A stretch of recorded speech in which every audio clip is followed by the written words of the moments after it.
He is a wise man who does not grieve for the things which he has not, but rejoices for those which he has. Epictetus, you've been gripping too tightly, chasing things that slip through your hands, holding on to what no longer wants to stay, a relationship, a career, an outcome that refuses to happen. And every time it doesn't go your way, frustration eats at you. You start questioning your worth. But what if the problem isn't what left? What if the real problem is your need to control it all? This is where Stoic detachment changes everything. In this video, we'll dive deep into the power of letting go. You'll discover how to stop forcing life, how to release what drags you down, and how to become the kind of man who no longer begs, but stands. You'll learn why, if it's meant for you, it will come. Isn't passive wishful thinking, but a position of strength, clarity, and confidence. You're not the only one tired of clinging to things that don't serve you anymore. You're not alone in the battle to stay calm while everything feels uncertain. This is for men who want to reclaim their focus, rebuild their mindset, and rise with Stoic self-discipline. Detach not because you don't care, but because you're ready to act without being owned by the outcome. Stay with me. What's meant for you isn't lost. It's just waiting for you to let go.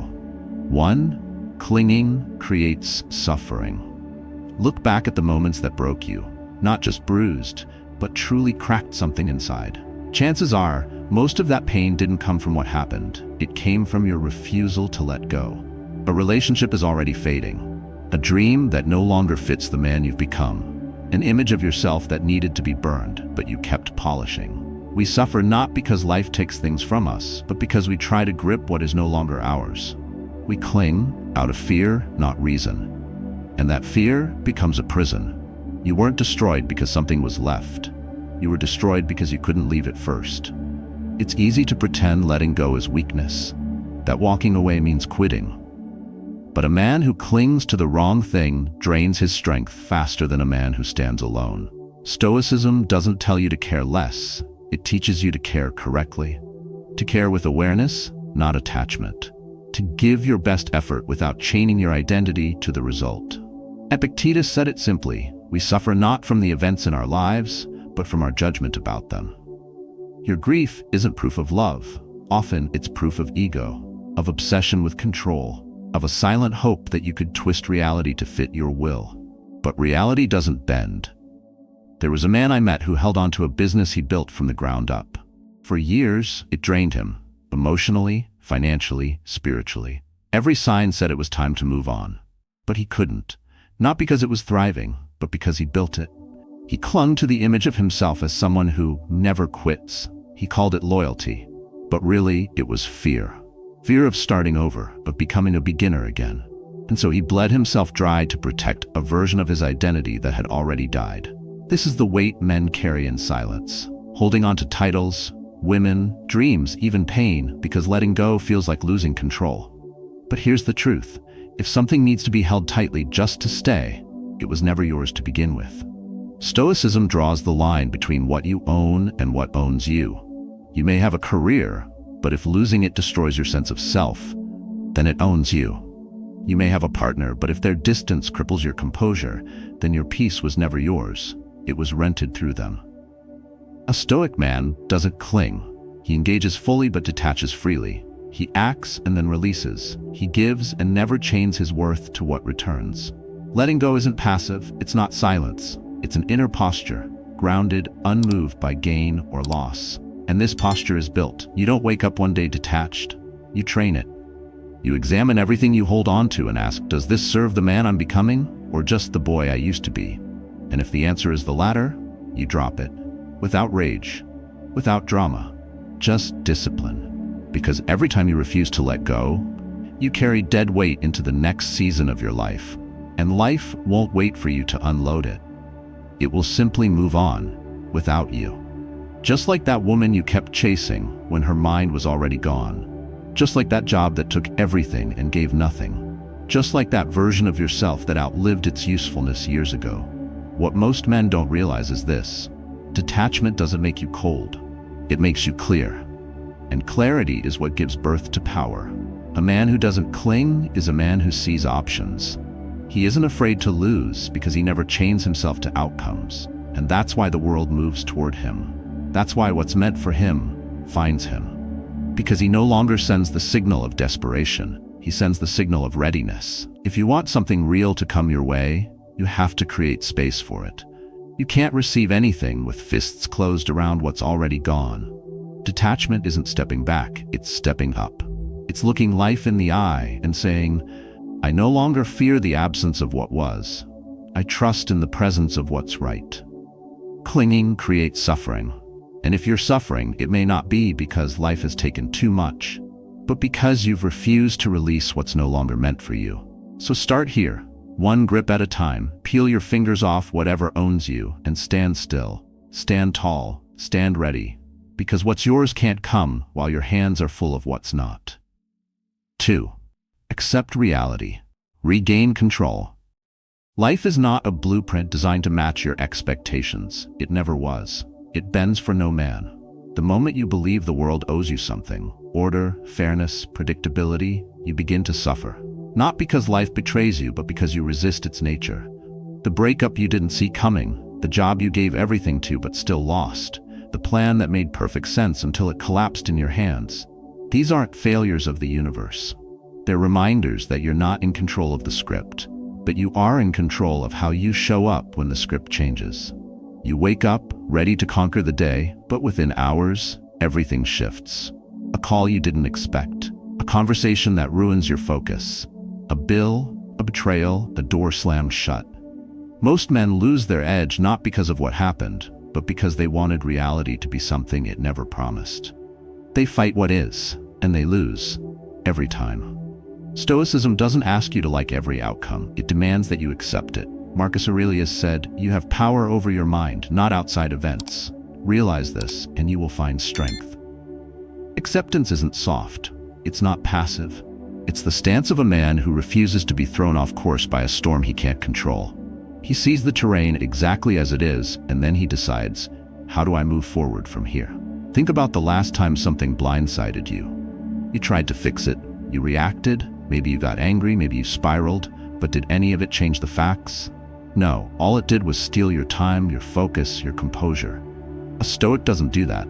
He doesn't waste himself on resistance. He observes, he adjusts, and then he acts. There's a man out there right now, maybe it's you, who built his life around a single relationship. She was his anchor, his escape, his motivation. And then, one day, she left. No warning, no closure, just silence. And instead of stepping back to see what's next, he spends months chasing why. Replaying texts, reading signs, trying to control something that's already gone. That's not a strength, that's resistance, disguised as hope. A Stoic accepts that she's gone, not because it doesn't hurt, but because chasing a ghost won't bring her back and won't rebuild the man. This mindset doesn't belong to ancient philosophy alone. Look at David Goggins, a man who embraced pain, not avoided it. When his body broke, he didn't curse reality, he adapted his approach. When the Navy SEALs said no, he didn't spiral, he recalibrated and came back stronger. That's the essence of Stoic resilience, accepting what is and working with it, not against it. Reality will never consult your preferences, but it will respect your response. You don't win by being angry at what you can't change. You win by facing it, steady and sober. That's where your control lies. Acceptance puts you back in the fight. It brings clarity, because once you stop wasting energy resisting what is, you start seeing clearly what can be done next.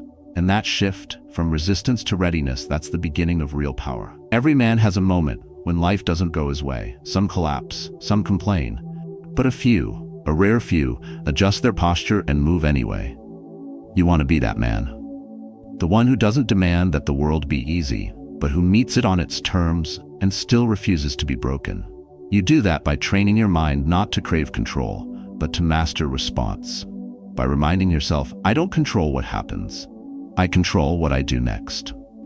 That's the leverage, that's the advantage, and that's the mindset that allows what's meant for you to actually find you. Because now, you're no longer chasing, no longer trapped in false hope or emotional paralysis. You've returned to the present. You've grounded your power. Don't waste another day resisting a life that's already unfolding. Stand in it. Own your response. That's where everything changes. That's where you become unshakable. 3. You don't see the whole picture yet. Look closely at the greatest success stories. Almost all of them start with a moment that looked like failure. A door slammed shut, a brutal rejection, a fall so hard it seemed final. But in time, it revealed itself not as an ending, but as a hidden beginning. What you call misfortune today may one day be the foundation of everything you were meant to become. The Stoics didn't ask whether something was good or bad. They asked only this: is it within my control? And if not, they kept walking, because they knew that meaning unfolds slowly. Often through pain. You lose the job you built your life around. The title vanishes, the structure collapses, everything in you screams, this wasn't supposed to happen, but it did. And now you're standing in the rubble, unsure if anything is salvageable.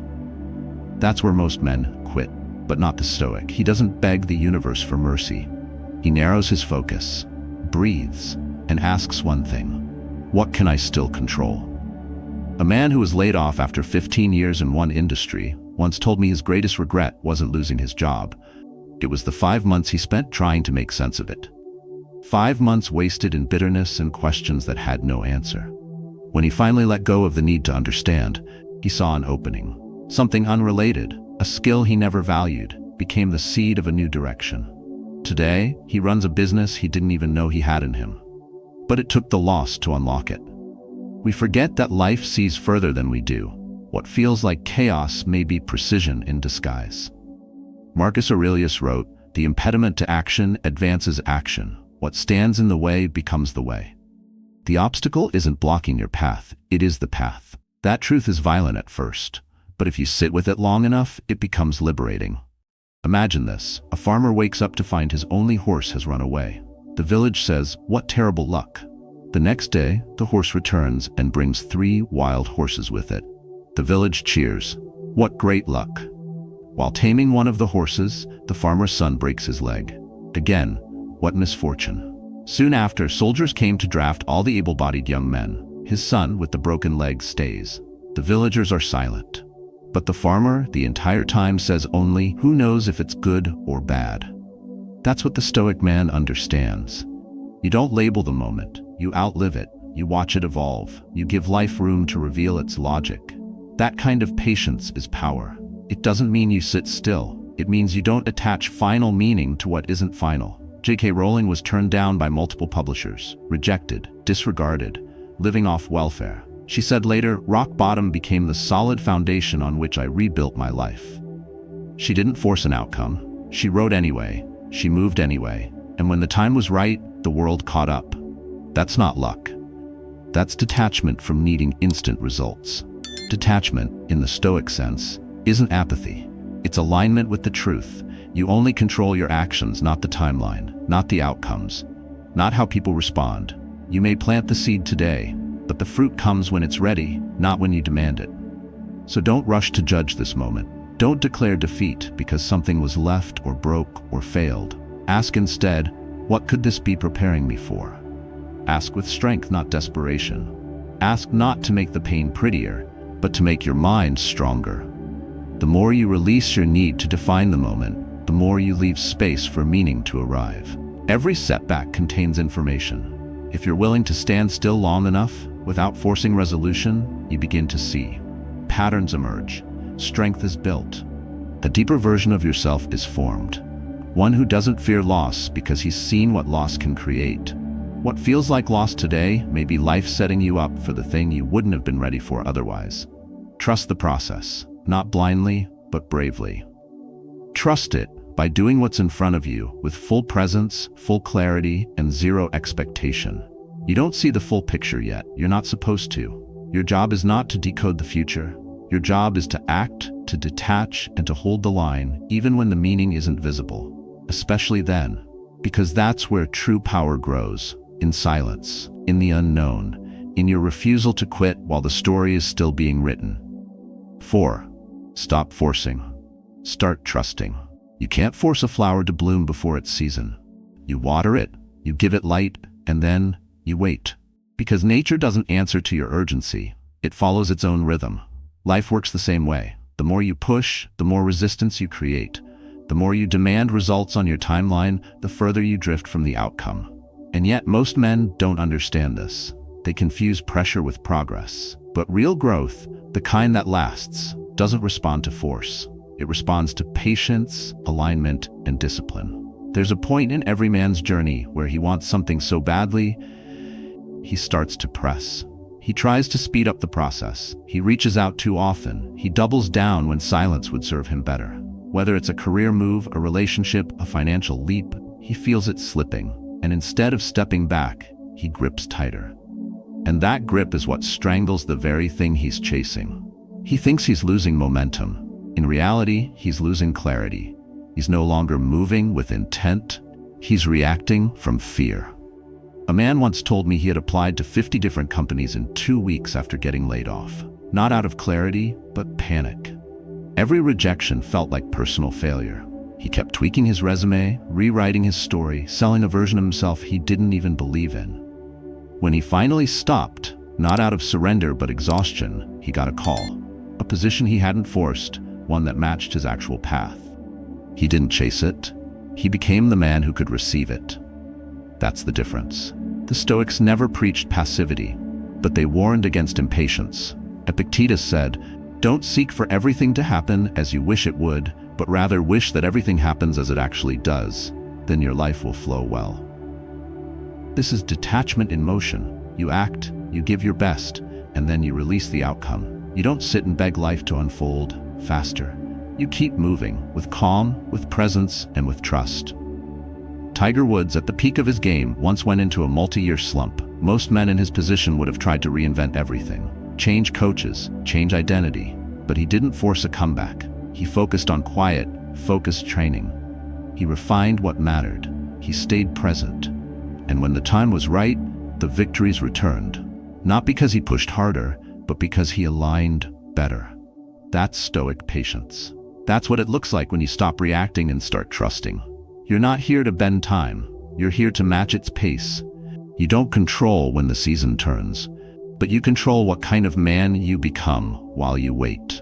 That's why forcing is dangerous. It shifts your focus outward. It makes you obsess over results instead of mastery. It ties your identity to what hasn't arrived, and in doing so, it makes you fragile, breakable, reactive. Detachment isn't about carelessness. It's about composure. It's about knowing when to move and when to stay still. It's about building in silence while the world misunderstands you, and trusting that when the time is right, your preparation will collide with opportunity. If you're trying to force something right now, someone's attention, an outcome, a breakthrough, step back. Ask yourself, am I moving from strength or from fear? Am I acting or am I grasping? A man who acts with patience doesn't just get better results, he becomes better.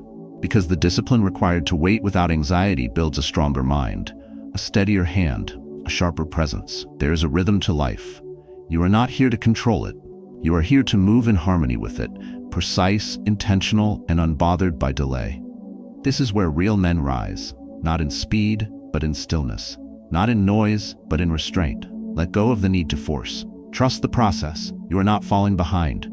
You are being shaped quietly, sharpened in places no one sees. And when your moment comes, you won't chase it. You'll simply be ready. 5. Master your mind. Stay unshaken. The world outside is noisy, unstable, and constantly shifting. Markets crash, people disappoint, plans fall apart. But strength isn't found in controlling the chaos. It's found in controlling yourself. A trained mind is like a lighthouse, unmoved while the storm rages. It doesn't need the sea to calm down. It just needs its own foundation to hold. That kind of inner stability doesn't come from wishful thinking. It comes from discipline, from choosing not to react when everything begs for a reaction, from building mental resilience, the way a warrior sharpens his blade, not just for battle, but for the moments in between. Most men collapse, not because life is hard, but because their minds are soft. They've never trained to focus, never developed emotional discipline. They get pulled into every argument, every opinion, every outcome they can't control. And when that happens, the mind becomes a battlefield, one they lose without ever realizing the enemy was inside. Stoicism doesn't tell you to shut off emotions. It tells you to master them. Marcus Aurelius wrote, "You have power over your mind, not outside events. Realize this, and you will find strength." Most never realize it. They spend their lives reacting. But the man who can pause, observe, and then act, that man holds real power. Picture this. A man is sitting in traffic. A car cuts him off, dangerously close. His blood surges. He's seconds from leaning on the horn, rolling down the window and shouting something he'll regret. But he doesn't. He grips the wheel, takes a slow breath, reminds himself, I don't control him. I only control myself. That moment doesn't go viral. It's quiet, unseen, but it's one of the most powerful victories a man can claim. Mastery over impulse. This is where detachment begins. Not in detaching from the world, but from the need to control it emotionally. You don't train the mind so it can feel nothing. You train it so it doesn't fall apart at everything. Stillness is not emptiness. It's strength under control. The Stoic man isn't cold. He's composed. He doesn't yell when provoked. He doesn't spiral when plans shift. He doesn't need the world to behave a certain way in order to remain grounded. He chooses his state. That's real freedom. That's what detachment protects. The integrity of your focus, your peace, your direction. Most men want peace, but only if the world allows it. Stoicism flips that. It teaches you to cultivate peace within, especially when the world denies it. You may not control the outcome of that business deal, the tone of that woman's voice, or the decisions made in rooms you'll never enter. But you control how many seconds you let it live in your head. You control whether it makes you reactive or makes you sharpen your patience. And you do that by returning again and again to the calm center of your awareness, no matter what shakes the surface. The ancient Stoics weren't monks hiding from reality. They were men who ruled empires, led armies, and advised kings. And yet their writings speak most about controlling the self, not others. Because they knew, if your mind is undisciplined, your actions will be weak. And if your actions are weak, you will lose, even in victory. Detachment from mental chaos is not escapism. It's a command. You detach so you can respond instead of react. You detach not to feel less, but to remain sharp when others fall apart. Build this through daily practices. Wake early. Sit in silence. Confront your thoughts before the world throws its noise at you. Journal your triggers. Track your reactions. And ask yourself, where did I lose control? Not out there, but in here. Build a routine that centers you, that sharpens your awareness, that trains your responses like a fighter preparing for a silent war. Because most of the battles you'll face won't come from outside. They'll come from within. The world doesn't get easier, but you can get stronger. And when your mind becomes unshaken, when you learn to stand still in the storm, everything changes. You don't chase calm, you become it. You don't need guarantees, you carry your own grounding. That's the kind of man nothing owns. And that's who the world eventually follows, the one who didn't flinch when everything else did. Train your mind. The storm isn't the problem, your reaction is. And once you master that, you become untouchable. 6. Control is an illusion. I used to force everything. I had a plan, I had goals, and I expected life to obey. I pushed harder every time things didn't go my way. I tightened my grip. But the more I tried to control the uncontrollable, the more exhausted I became. My mind was tense. My body followed. Nothing flowed. Everything felt like friction. Until I stopped. Until I accepted that control at its core was a lie I kept telling myself to feel safe. The moment I let go, not with apathy, but with clarity, everything shifted. Life didn't get easier.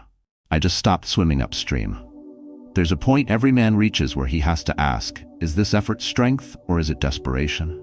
Stoicism makes the distinction brutally clear. You do what you can, you prepare, you act, and then you release.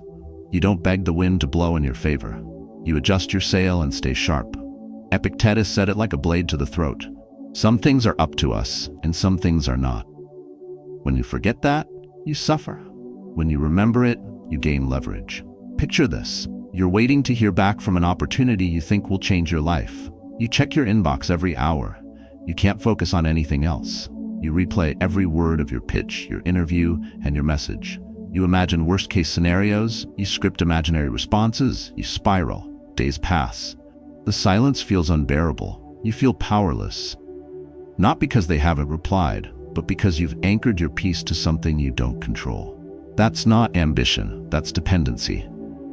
Now imagine handling that same situation differently. You send the email, you walk away, you return to your process, you train, you read, you build.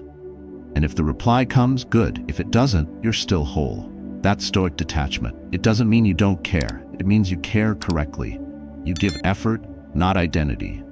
You act, but you don't attach. You prepare for outcomes, but you don't break when they don't arrive.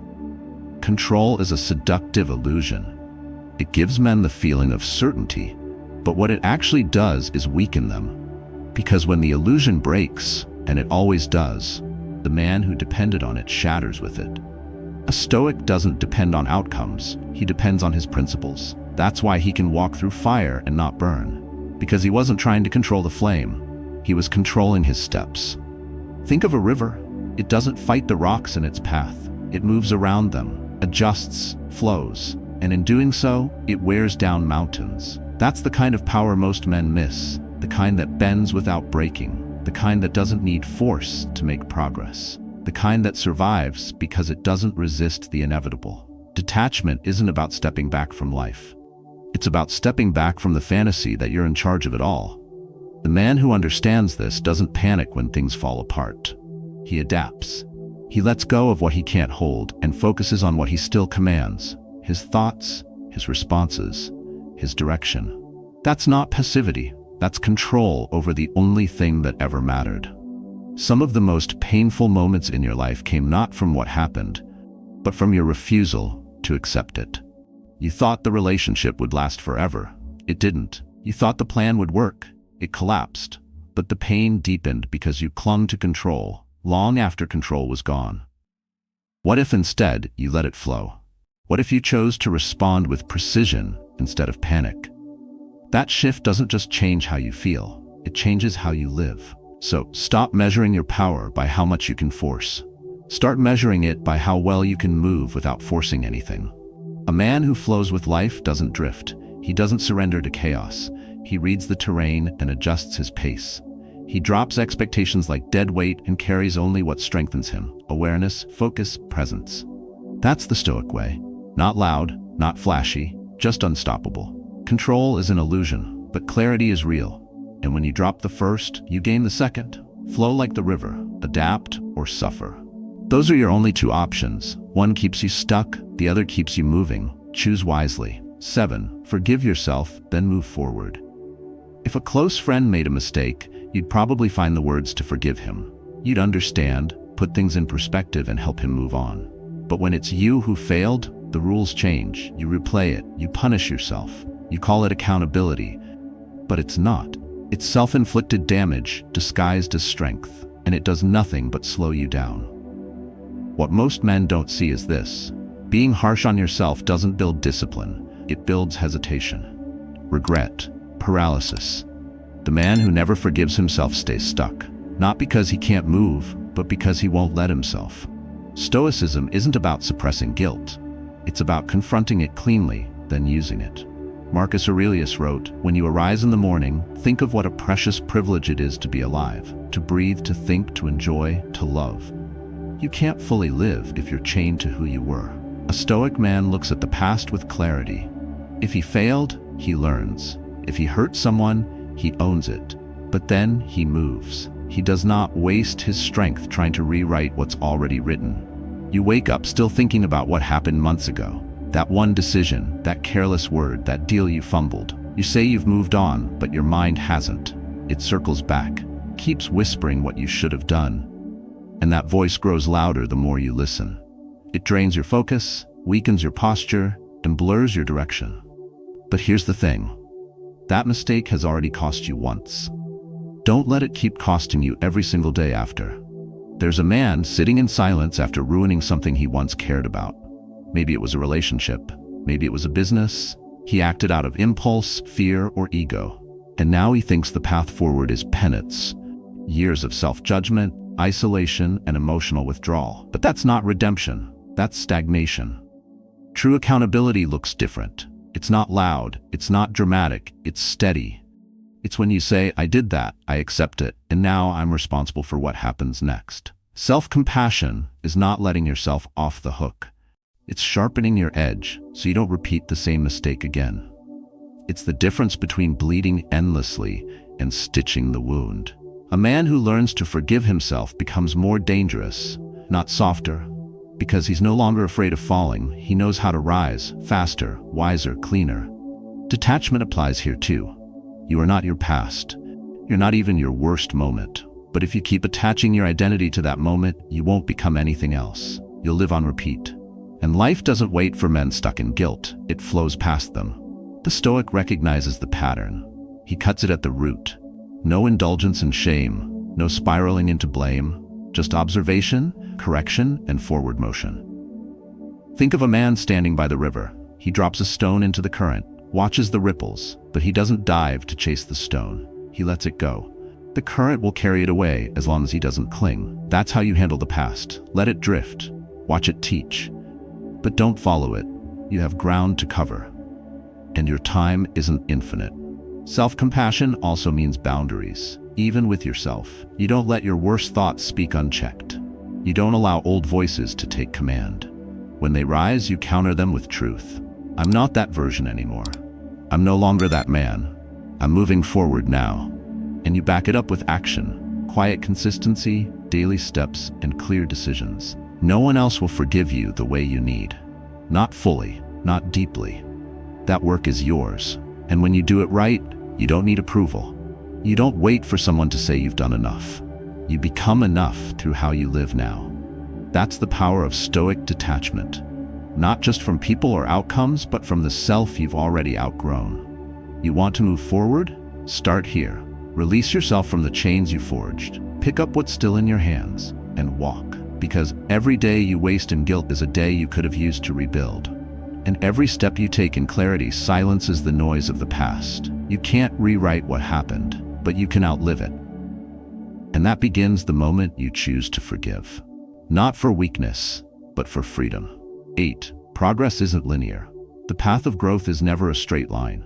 Some days you'll feel unstoppable, disciplined, clear, aligned, and then, without warning, it fades. You break a habit you've built. You overreacted when you swore you'd stay calm. You slip. And in that moment, your mind rushes to judgment. You think you've lost it all, that you've gone backward, but you haven't. You're just human. The Stoics never promised perfection. They prepared for imperfection.